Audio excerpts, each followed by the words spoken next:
untuk menyatakan berhenti.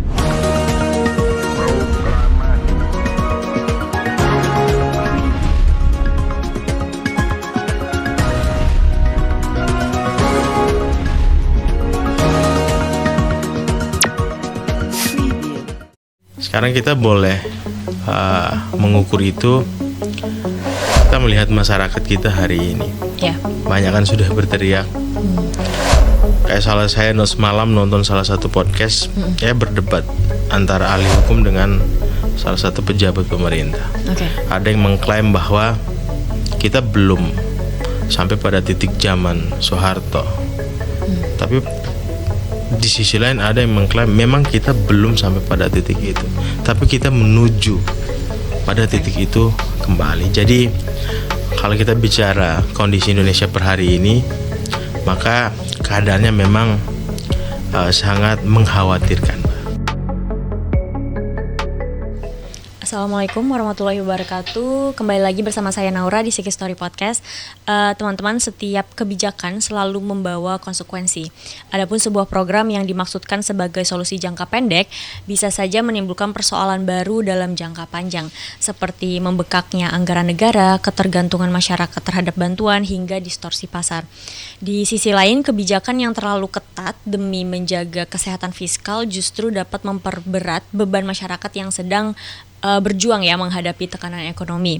Nah, lalu sejauh mana kebijakan publik yang diterapkan saat ini benar-benar menjadi jalan keluar ya bagi masyarakat? Apakah pemerintah telah menemukan keseimbangan antara kebutuhan rakyat dan kemampuan negara?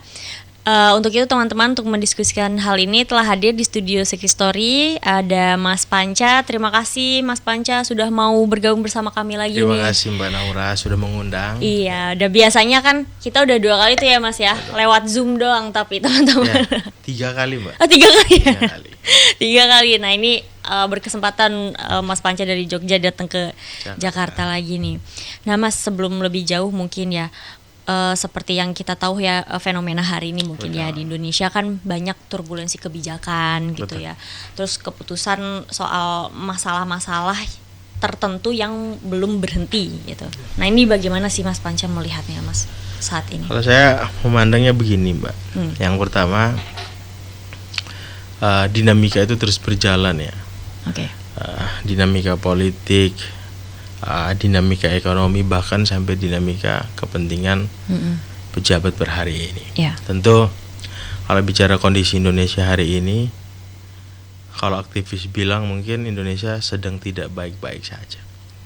Ya tentu ada ukurannya. Sekarang kita boleh mengukur itu, kita melihat masyarakat kita hari ini. Yeah. Banyak kan sudah berteriak. Kayak saya semalam nonton salah satu podcast, ya berdebat antara ahli hukum dengan salah satu pejabat pemerintah. Okay. Ada yang mengklaim bahwa kita belum sampai pada titik zaman Soeharto. Tapi di sisi lain ada yang mengklaim memang kita belum sampai pada titik itu, tapi kita menuju pada titik itu kembali. Jadi kalau kita bicara kondisi Indonesia per hari ini, maka keadaannya memang sangat mengkhawatirkan, Mbak. Di daerah saya juga yang terjadi begitu. Okay.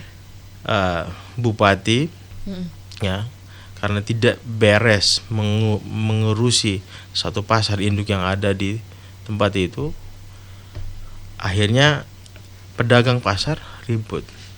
Karena ini kita bicara soal public policy, ya kan. Kalau pedagang merasa tidak nyaman, berarti kan ada kebijakan yang pasti tidak menguntungkan pedagang. Akhirnya bupatinya dikejar kemarin. Jadi semacam itu Mbak. Ya. Sama pedagangnya Mas atau sama pedagangnya? Akhirnya pedagangnya tuh bilang begini. Dulu ketika Anda maju jadi bupati, ya Anda mencari-cari kita. Tapi sekarang ketika Anda sudah jadi bupati, kami mencari Anda melarikan diri. Jadi prolog saya di awal kira-kira begitu Mbak. Jadi kondisi kita hari ini di Indonesia seperti itu. Oke, baik Mas. Nah kalau dari Mas Panca sendiri ya, bagaimana melihat pemerintah gini ya, dalam membaca kondisi ekonomi saat ini hingga akhirnya mereka itu suka mengambil kebijakan tertentu sebagai respon utama gitu. Nah, itu gimana? Saya mau bilang begini Mbak di awal. Pasca Presiden Joko Widodo itu memiliki Kementerian Keuangan, Kemenq, Ibu Sri Mulyani. Pada fase itu saya berpikir kayaknya di zaman Prabowo Subianto akan dipakai lagi Ibu Sri Mulyani. Ya karena bicara jaringan luar negeri, konsistensi dia menjaga stabilitas ekonomi Indonesia walaupun ada buruknya ya. Hanya kan kalau kita sebut Ibu Sri Mulyani dalam tanda kutip dia adalah ibu ekonomi Indonesia. Tapi ternyata ketika Prabowo menjabat, ternyata Pak Purbaya yang menjadi Kemenq hari ini. Tapi ketika mengalami krisis berhari ini, ada isu kan, Purbaya ingin mundur, akan mengganti salah satu menteri zaman PSBY, Pak Hatip itu kan. Nah, artinya kan kita membaca skema ini dulu, Mbak. Betul. Berarti kalau diganti-ganti terus, berarti ada satu ketidakberesan. Kan di Indonesia ini cuma dua, Mbak, bagi saya. Dipecat atau dikeluarkan karena korupsi. Atau memang karena kerjanya tidak sesuai lagi dengan kemauan pikiran pemimpinnya. Nah, jadi kalau bicara soal bagaimana pejabat pemerintahan kita melihat itu, kalau menurut saya sebenarnya mereka tidak boleh melihat, karena mereka harus mengelola, Mbak. Anggaran itu milik siapa? Milik rakyat Indonesia. Tapi yang mengelola itu adalah mereka-mereka yang punya kekuatan ataupun mereka yang memiliki kekuasaan, ya kan? Harusnya mereka mampu mengelola.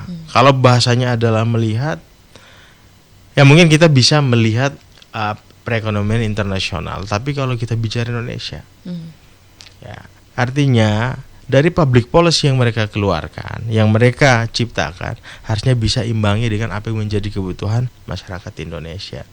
Jadi yang perlu digarisbawahi, pejabat pemerintah tidak bisa melihat ekonomi Indonesia, tapi mereka harus mengelola bagaimana APBN itu kan sudah ada. Tinggal mereka mengelola sebagaimana mestinya untuk kesejahteraan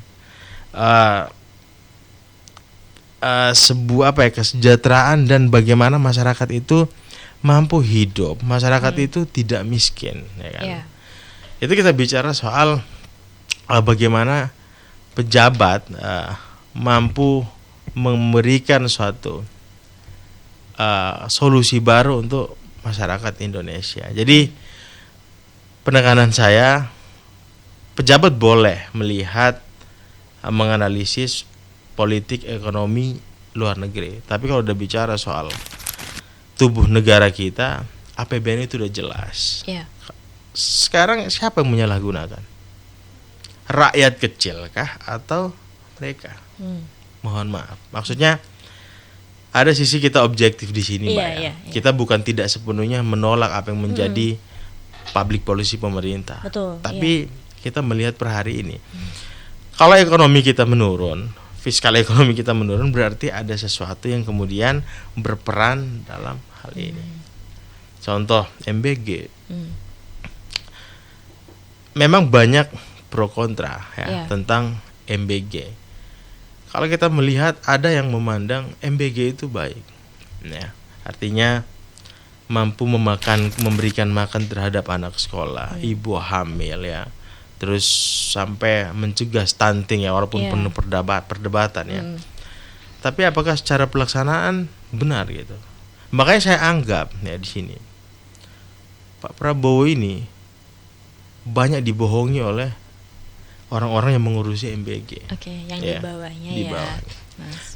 Banyak dibohongi oleh pengurus-pengurus di bawahnya. Buktinya kan sudah ada sekarang, bahwa kepala BGN itu sudah menjadi tersangka, ya kan?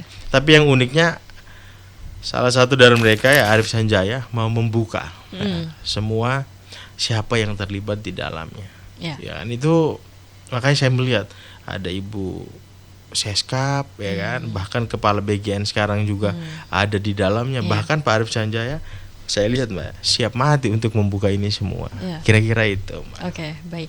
Lalu Mas tadi terkait ya itu ya public policy itu kan Mas. Sebenarnya apa sih yang menjadi indikator ya yang digunakan untuk mengukur nih sebenarnya berhasil atau enggak kebijakan publik itu di tengah tekanan ekonomi sekarang? Oke. Sebenarnya sederhana kita memandang itu Mbak. Ya, oke. Dinamika di daerah kan memperlihatkan itu sebenarnya. Bagaimana belanja masyarakat hari ini apakah stabil atau tidak? Iya. Ya, saya banyak lihat di sosial media. Kok bahan baku per hari ini naik ya? Naik semua, iya benar. Saya lihat di story WA teman-teman saya yang punya usaha di bidang food ya, makanan ya. Kok beras udah naik, ini sudah naik ya kan. Terus kemudian yang paling mengejutkan kita kemarin, pertama sudah 16.000. Iya. Ya kan. Makanya saya pernah dengar Pak Prabowo pidato. Ayo kita menggunakan semua yang berbasis listrik.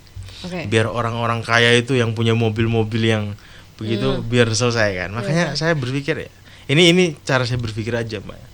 Apakah memang ini sudah diskemakan? Oke.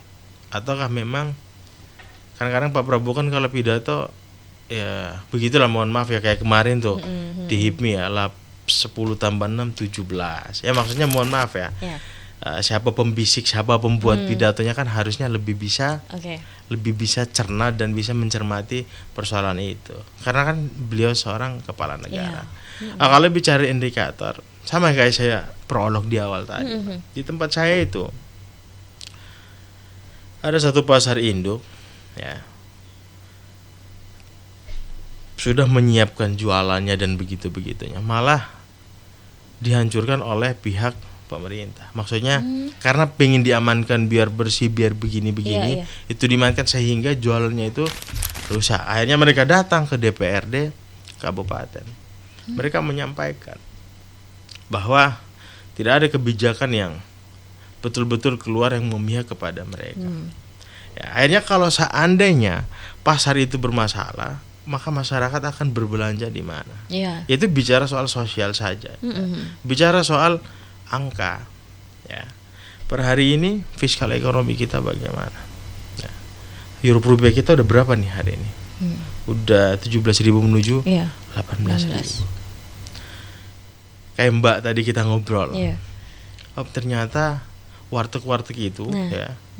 Orang si konsumen sekarang sudah membatasi dirinya untuk membeli makanan itu seharga 20.000 hari ini. 20.000 dengan angka rupiah kita segitu. Kalau besok ada yang katanya akan tembus 22.000, mungkin mereka makan dengan 8.000. Itu yang sebenarnya menjadi faktor per hari ini. Masih banyak Mbak, kita bicara soal lapangan pekerjaan kan sangat mempengaruhi. Di mana 19 juta lapangan kerja hari ini? Belum ada ya Mas ya? Ya mungkin ada. Tapi tidak merata. Ya belum merata dan kuantitasnya tidak sebanyak itu. Maksudnya betul. Ya itu kampanye lah, omong kosong aja lah ya. Sama kayak rumah, berapa rumah tuh, 3 juta rumah yang dijanjikan apa? Sekarang mana, di mana? Sama kayak bupati saya. Ketika kampanye menjanjikan 20.000 rumah, sekarang mana, nggak ada. Tapi udah progres itu Mas apa? Nggak ada Mbak. Oh belum. Kalaupun ada berapa? 100 rumah. Kan perbandingan angka 20.000 dibanding 100 gimana hitungannya? Iya. Nggak masuk. Makanya bagi saya omong kosong, ya kan? Nah, itu keadaan kita hari ini, Mbak. Berarti kalau Mas Panca lihat sama sekali Mas nggak ada apakah ada evaluasi gitu Mas terhadap kebijakan ekonomi sebelumnya gitu kan, yang justru akhirnya malah menimbulkan dampak negatif yang kita nggak kira-kira gitu. Sebenarnya pernah ada nggak sih Mas evaluasi? Di rapat kabinet kan Pak Prabowo selalu menyampaikan bahasa dia. Contoh kita ambil di beberapa bab kemarin soal ketika dia pidato, dia kejaksaan gimana? Coba selesaikan, saya bantu, apapun yang dibutuhkan saya penuhi. Berarti kan sebenarnya pribadi Pak Prabowo ya kan menginginkan ada sebuah perbaikan. Oke. Hanya kemampuan kalau beliau sendiri, ya kita paham nih di bawah-bawahnya bagaimana. Bekas mantan siapa di bawah-bawahnya ini, Iya, Pak? betul. Ya kan? Masalahnya kita nggak mau bilang begitu. Persoalan ijazah palsu nggak beres-beres. Ya mohon maaf ya kita sampai Iya. pada bab itu ya. Nah, masih ada hal-hal seperti itu. Jadi kalau bicara soal evaluasi sebenarnya Pak Prabowo menginginkan Iya, iya. ganti kepala PGN, tapi menggantinya dengan orang yang sama sebenarnya. Ini kan kita menunggu waktu saja. Betul, betul. Terus sekarang pada ribut tuh, ada beberapa SPPG dapur Mm-mm. yang kemudian belum dibayar kan per hari Iya, ini. itu banyak juga Mas sebenarnya Ya. kasusnya. Di mana kebijakannya, Pak Prabowo? Kalau saya punya keyakinan Pak Prabowo mau memperbaiki. Orang dia bilang hidup dan mati saya hanya untuk Indonesia kok. Mau diapain lagi? Tapi kan tidak cukup pikiran satu orang Pak Prabowo. Betul. Tidak cukup satu tenaga Pak Prabowo. Ya nggak? Betul, Mas. Di bawah-bawahnya bagaimana? Sebenarnya kan di bawah-bawahnya ini yang mensupport. Iya. Kalau kita nggak bilang, kita bukan mau bilang kementerian ini tidak benar, tidak bagus. Karena saya mungkin S2-nya ilmu pemerintahan, Pak ya. Jadi yang kita ukur soal public policy saja. Itu ribut tuh Israel sama Amerika, Israel dan Iran. Balil bilang apa? Aman. Minyak kita aman, walaupun kita tidak dikirim dari Selat Hormuz, tapi nanti negara bagian Amerika Serikat akan membantu kita. Dan Pak Prabowo mengucapkan itu. Kita ke sana, kita berdiplomasi sebenarnya untuk membantu apa yang menjadi kekurangan kita. Per hari ini kenapa Pertamax harus naik? Kenapa harus naik? Iya. Kan itu pertanyaan besar. Iya, betul. Nah, dan saya punya sedikit pikiran bahasanya begini. Prabowo boleh ketemu Putin. Oke. Pak Prabowo boleh ketemu Donald Trump. Pak Prabowo boleh ketemu pemimpin Eropa. Tapi di Asia, apakah Pak Prabowo sepengaruh itu? Enggak juga. Oke. Kenapa tidak diaktifasi Asia Afrika? Ya. Ya kan? Nah, kenapa? Nggak ada masalah sebenarnya. Pak Prabowo sebagai pemimpin dunia yang ingin mendamaikan dunia nggak ada masalah. Tapi ayo kita lihat, kita per hari ini negara kita bagaimana? Kita ditinggali bangunan tinggi, jalanan dengan jarak yang luas. Tapi dalam satu buku kecil ada angka yang sangat besar yang harus kita tuntaskan. Betul. Per hari ini rupiah kita hancur. Ya, walaupun banyak pengamat bilang bukan cuma rupiah. Iya. Bukan cuma rupiah, di luar sana banyak. Bagi saya terserah. Kita tinggal di Indonesia, Bos. Iya, karena ini negara kita rupiahnya kan? di sini. Iya, mau bilang di negara luar sana juga kena begini-begini. Apa representasi negara luar buat kita nggak ada. Sekarang tubuh kita aja yang kita bicarakan. Kalau udah jatuh mah apa ini yang kita pikir. Kan gak usah buat satu komparasi, buat satu perbandingan bahwa kita sama aja kayak di luar. Ya sama, tapi kalau pertumbuhan di luar ekonominya lebih tinggi dibanding kita, gimana? Makanya catatan saya, Mbak, bicara soal ini memang public policy kita masih minim dalam hal ini. Kebijakan-kebijakan yang dikeluarkan masih minim. Pak Prabowo kan di pidato saja, selesaikan. Habis itu keluar negeri, Mbak, bingung tak? Nanti melaporkan. Apakah sesuai kan nggak tahu. Buktinya apa? BGRN apa? Nggak beres. Pertamina yang disampaikan aman ini barang, ya kan? Enggak ya, beliau kakanda kita ini kan. Ya, ternyata 16.000 juga.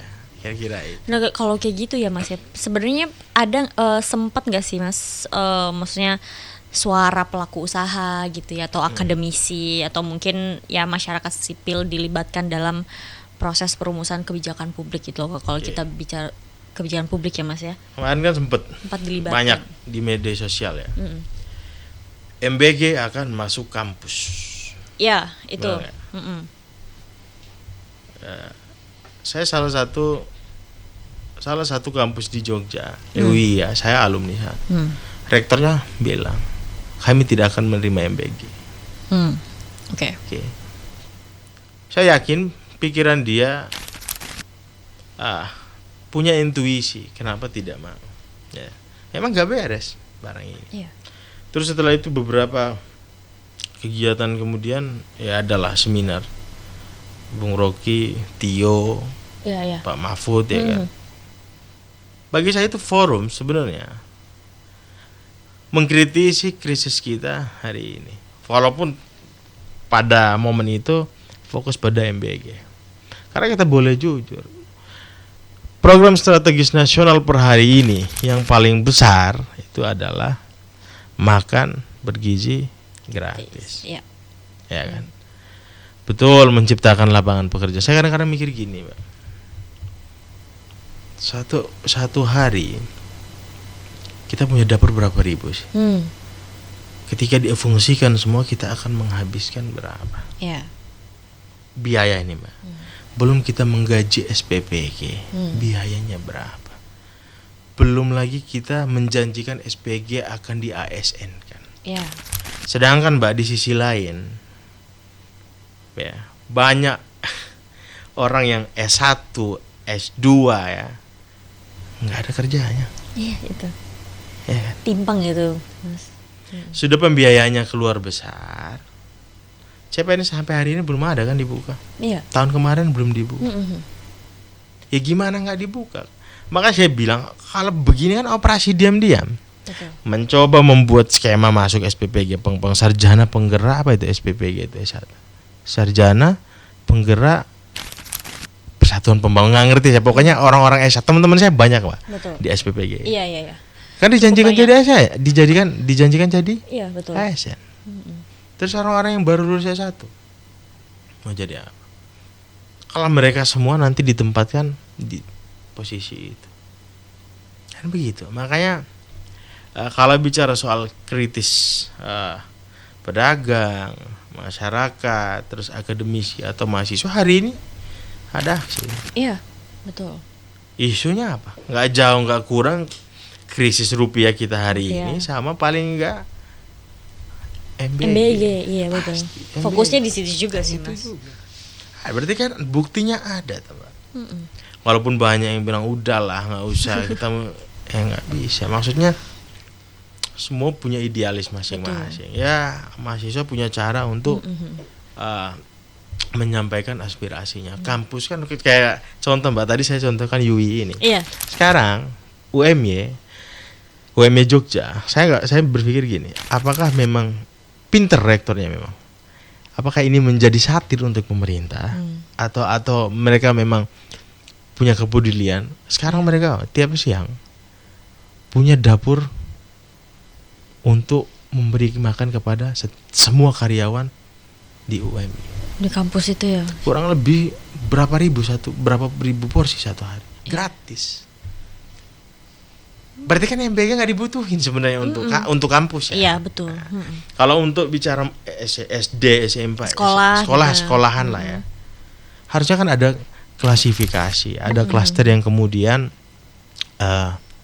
harus dipastikan ya kan. Makanya ketika si kepala BGN baru kan menyampaikan dapur yang tidak terlalu tidak terlalu emergensi di satu tempat kita tutup. Oke. Padahal yang membangun menggunakan uang siapa? Iya. Ya kan? Itu yang pertama. Yang kedua, kita akan mengklasifikasi siapa penerima yang pantas. Kan begitu tak? Penerima apakah orang kaya tetap menerima atau bagaimana?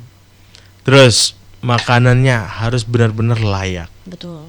Ya kan? Sekarang maksudnya menurut Mbak Jan ya, siapa sih ketika orang ngasih makan gratis nggak mau? Mau kan? Pasti mau. Tapi kalau ada ulatnya mau nggak? Nggak mau lah. Makanya saya pernah berpikir begini, harusnya penciptaan program bergizi makan gratis itu akan membawa anak-anak sekolah itu pada fase dan pada pikiran yang berbeda, Oke. maju. Tapi per hari ini penciptaan program ini hanya membawa anak-anak ini kemana, Mbak? Ke rumah sakit, Mbak. Iya. Karena makan sakit perut keracunan, Mbak, akhirnya bawa ke rumah sakit. Betul. Itu, Mbak, Itu kira-kira. dari awal tahun ya Mas ya, kalau nggak Iya. salah kasus itu banyak banget nih keracunan. Bantahannya gini, karena ini kita baru awal. Kita Oke. baru memulai. Iya. Bagi kita masyarakat nggak ada soal itu barang. Kalau mau baru mulai apa kan, ya punya tim, Betul. ya kan. Yang you rekrut SPPG itu S1. Mohon maaf, bukan menjelekkan, enggak. Iya, Ya kan iya. S1 punya ilmunya. Iya. Hanya sayangnya kan di situ tidak semua orang kesehatan. Betul. Di situ bukan semua yang menjadi SPPG kan, bukan orang yang mengerti soal apa ya, Pak? Iya, mengerti soal Kesehatan lah, kesehatan. kebersihan lah, atau ahli gizi ahli mungkin. gizi lah. Yang masak, apakah semua ahli gizi? Kan kebanyakan kita yang penting apa? Di kertas kita punya standar MBG itu begini-begini. Iya, iya. Mohon maaf, bukan kita mengkecilkan masyarakat atau orang yang bekerja memasak masakan itu. Tapi kemampuan mereka apakah paham akan standar yang dibuat oleh orang paling atas? Kan Nah. itu yang perlu kita ukur dan perlu kita uji sebenarnya. Iya, betul. Iya, Mas. Nah, tadi udah terkait MBG ya, Mas ya, Betul. karena fokus kita itu juga. Tetapi kalau dari Mas Panca sendiri melihat ya, dengan kondisi tekanan ekonomi sekarang ini, apakah pemerintah itu lebih fokus pada solusi struktural atau mereka masih terjebak pada kebijakan populis yang yaitu bersifat sementara aja gitu? Sekarang saya nanya, Mbak, di mana kebijakan populis? Apakah memberikan makan bergizi gratis itu kebijakan populis? Bagi saya enggak juga. Ya. Itu karena janji yang terlanjur diucapkan. Kalau tidak dibuktikan, maka dianggap pembohong menurut saya. Iya. Di mana kebijakan yang populis? Perumahan yang dibangun 1 juta rumah, 3 juta rumah, apakah dibentuk hari ini? Tetap dibayar kan?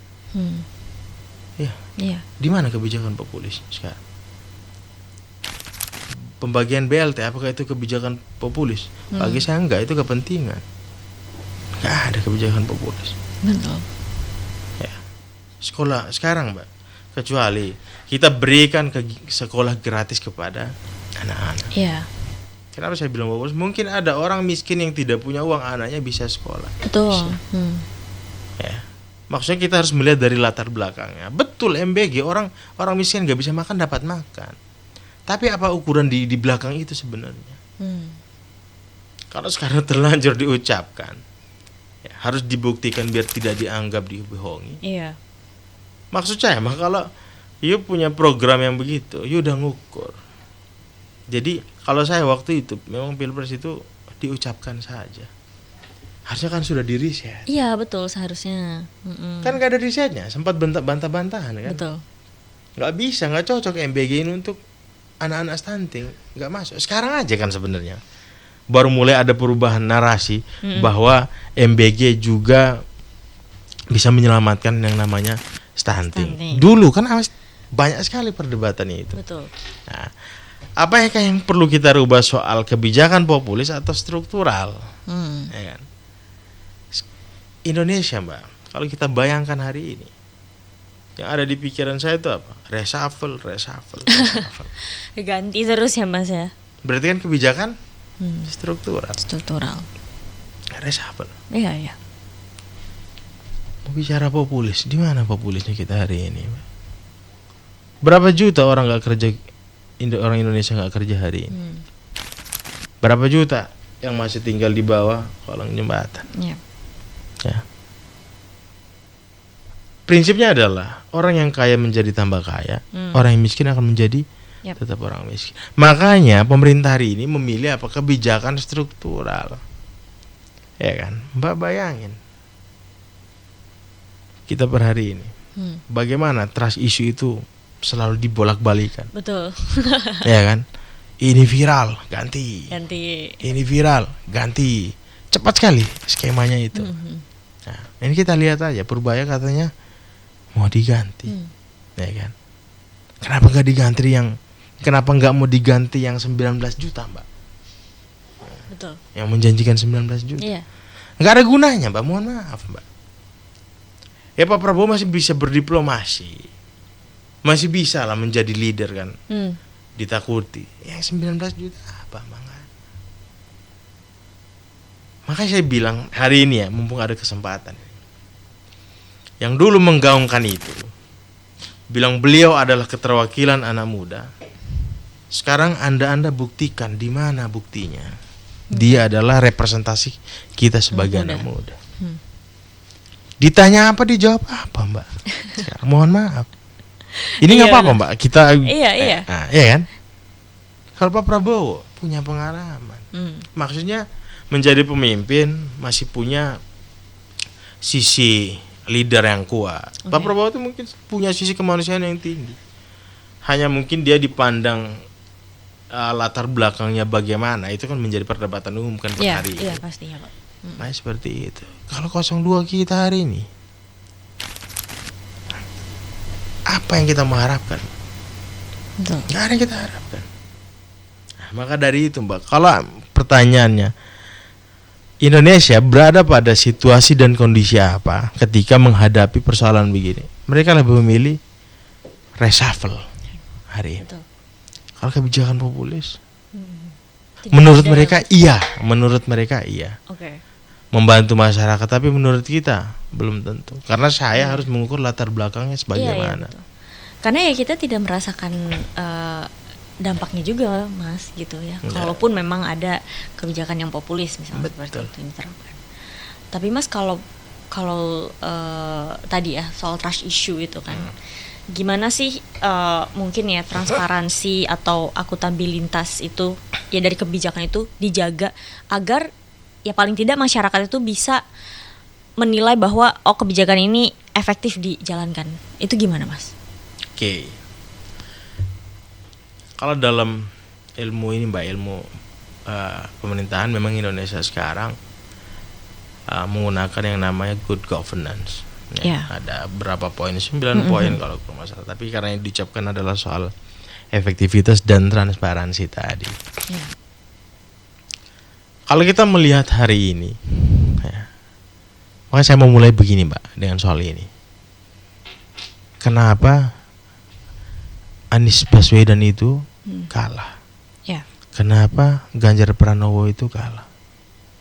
Mbak bayangin, di catatan itu memberantas korupsi. Siapa yang mau mendukung orang yang memberantas korupsi? Ya, pemilih kita hari ini pintar dan cerdas. Pemilih kita tuh pintar loh. Dikasih terima, pintar, ngambil. Pintar, saya bilang pintar. Iya. Ya, kalau bicara soal itu, makanya masalah kita korupsi, Mbak. Betul.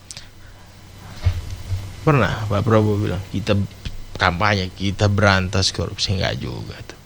Yang getol. Coba lihat Ganjar Mahfud, Anies Mohaimin, kita berantas korupsi. Kalah, Mbak. Kan kita mengerti alur bagaimana sampai siapa yang bisa menang, masyarakat itu menerima dari mana. Iya, betul. Mohon maaf ya, dari mana. Artinya memang korupsi kita hari ini sangat merajalela. Terus kemudian pertanyaan saya, Mbak, apa skema Pak Prabowo? Hasto sudah ditangkap, Tom Lembong sudah ditangkap. Siapa lagi ya? Emmanuel Ebenezer sudah ditangkap, kepala BGN sudah ditangkap. Ya kan? Kita menunggu siapa lagi? Di kepala saya begini bilang, apakah Prabowo akan memutuskan diri dari Jokowi dengan cara seperti ini? Ataukah Prabowo cuma ingin membuka apa yang terjadi? Oke, membuka itu maksudnya selama ini korupsi di Indonesia kita harus selesaikan. Iya. Ya. Kenapa saya bilang ada intrik pertama tadi ingin memutuskan? Yang pertama, Emmanuel Ebenezer itu orang Jokowi. Skema kasus ijazah palsu sekarang, kan saya nggak bayangin Rismon tiba-tiba mendukung, tiba-tiba pindah. Maksudnya ada apa dengan kondisi kita hari ini? Ya. Kenapa nggak beres-beres itu barang? Mantan presiden loh, kan beres. Ini ijazah saya selesai, nggak ada urusan itu. Sekarang kan kita ribut dengan itu. Udah kita krisis ekonomi, mereka pun ribut dengan barang itu. Betul. Nah, itu. Jadi kalau tanya soal transparansi dan efisiensi, efektivitas dan begitu-begitu. Karena kita di situasi ini yang paling nampak itu bukan transparansi, Mbak. Iya. Yang nampak itu bukan soal efektivitas, tapi yang nampak itu soal efisiensi hari ini. Benar ini, Mbak. Iya, betul Mas. Transparansi apa coba? Efisiensi. Nah, ada tuh. Kan pernah tuh ada yang viral kan, si mantan wakil menteri luar negeri, Oke. ya kan, Pak Jalal kan bilang, Ya. ayolah kurangi kita ke luar negeri. Itu sekali ke luar negeri itu kan kita hampir menghabiskan berapa miliar untuk Pak Prabowo dan timnya ke luar negeri, ya kan. Tapi kan Seskap kita membantah itu. Ya, betul. Wah, kita mengurangi orang begini. Dan sebagian itu menggunakan uang Pak Prabowo. Makanya pertanyaan di publik adalah, kan setiap pejabat boleh mengeluarkan uang pribadi tapi ada batasannya. Iya. Iya kan? Apakah ada transparansi sampai hari ini setelah Seskap Teddy menjawab itu? Tampaknya belum ada ya Mas ya. Nggak ada. Kita mau uji transparansi kita dari mana? Apa lagi ya? Efisiensi kita hari ini. Apa yang mau diukur dengan transparansi? Nggak ada. Kita nggak tahu kan APBD itu kemana. Oh, ke Danantara. Oke, Danantara sekarang gimana sih transparansi terhadap masyarakatnya?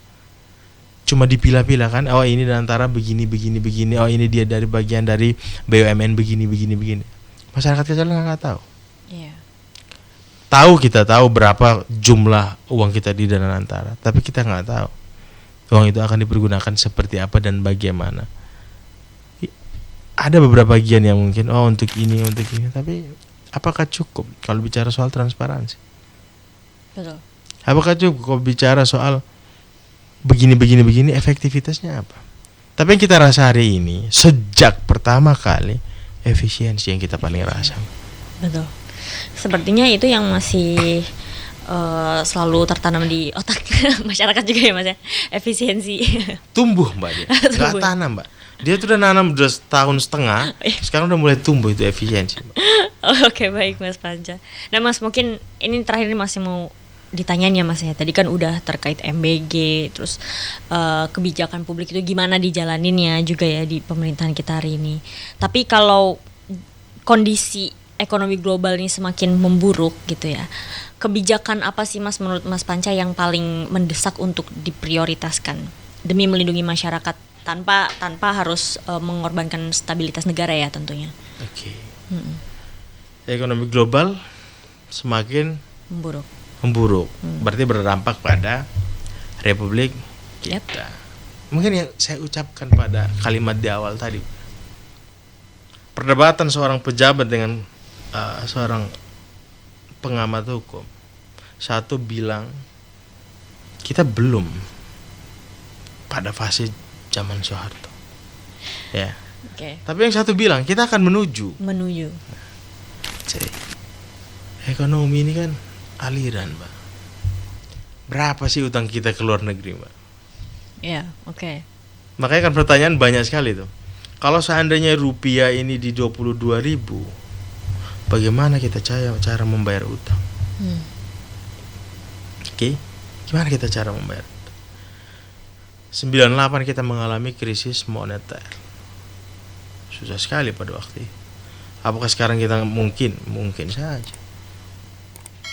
Gimana kita bicara soal negara menstabilkan itu? Kita dengan ekonomi kita yang agak baik aja nggak stabil-stabil, Mbak. Iya. Ya kan?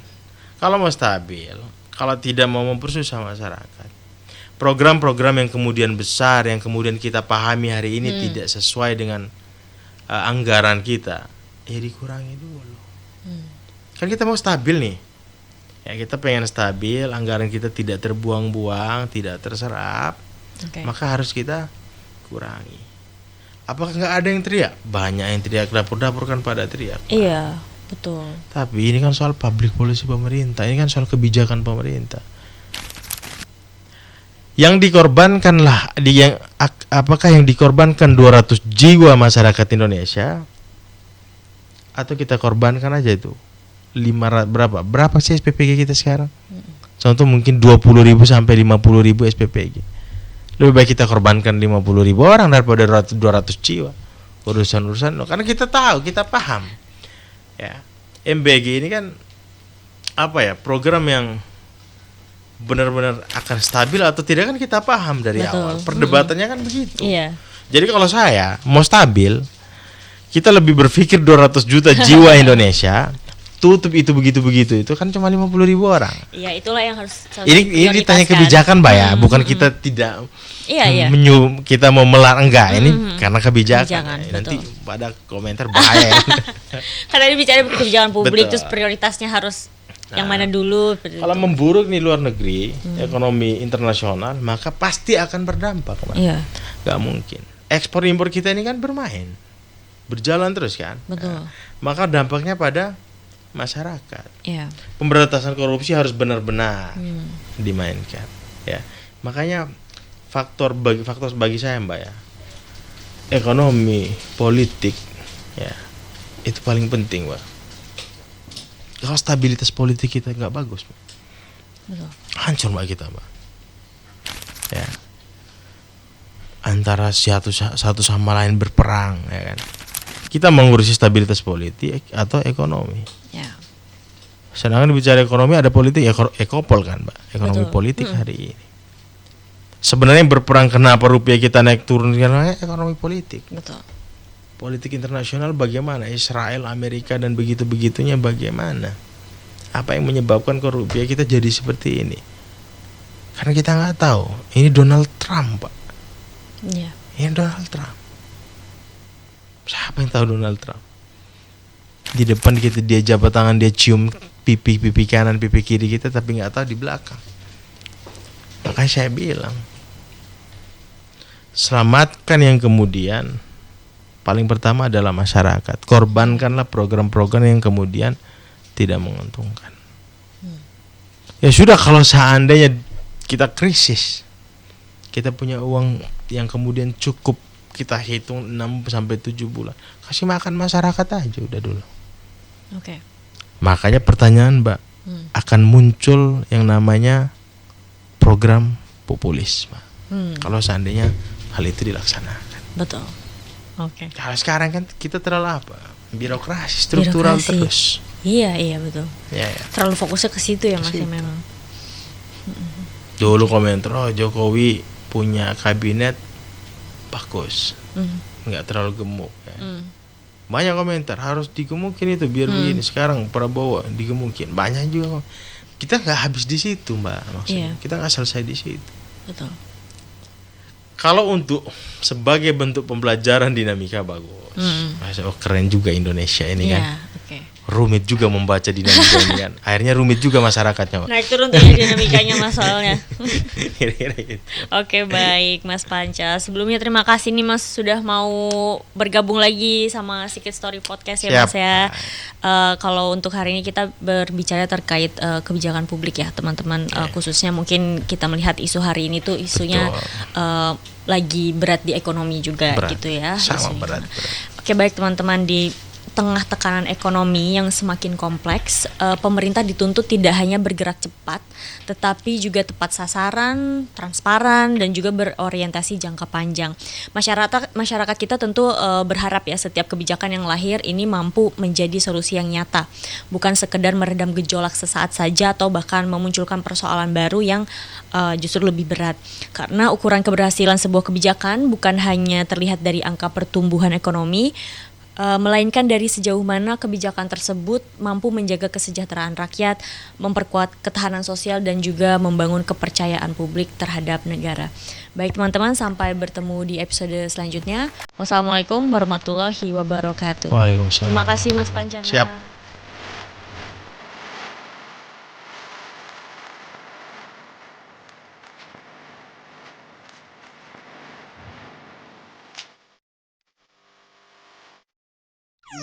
menyatakan berhenti.